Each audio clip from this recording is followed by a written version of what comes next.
Assalamu alaikum wa rahmatullahi wa barakatuh. Bienvenue sur cette nouvelle vidéo format court qui présente les différentes madrasas de l'ancienne ville de Fès, Fès el Bali.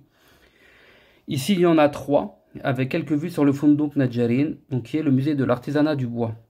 Vous voyez ici la madrasa Sheratin qui a été inaugurée en 1670 et elle se distingue des autres madrasas de la ville par son style fonctionnel et peu fleuri.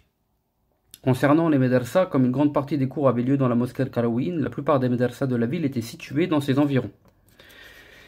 Les murs des médersas sont décorés de belles mosaïques sur lesquelles sont inscrits des versets du Coran, et sur la partie supérieure des murs, vous voyez des motifs floraux. En général, les étages supérieurs sont occupés par des petites chambres pour les étudiants.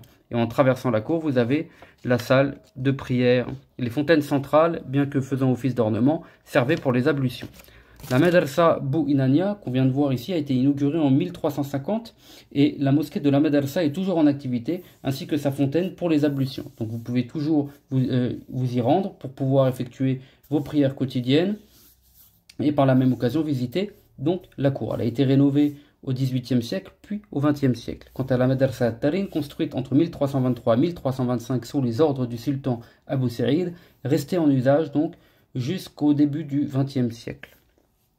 Donc, voici un bref résumé sur les 3 écoles coraniques qui entouraient donc Al-Qarawin. La Madrasa At-Tarin et Sharatin sont vraiment à proximité d'Al-Qarawin.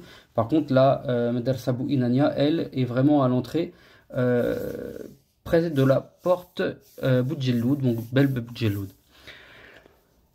Sur la vidéo qu'on va voir à la fin, il s'agit du Fundouk Nadjarin et c'est donc le musée de l'artisanat du bois. Vous pouvez retrouver des créations diverses et variées faites principalement en bois, que ce soit au rez-de-chaussée, premier étage, deuxième étage.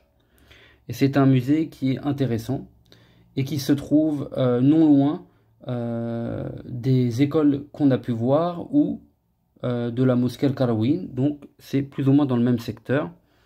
Et c'est toujours très intéressant à visiter. Wallahu a'lam.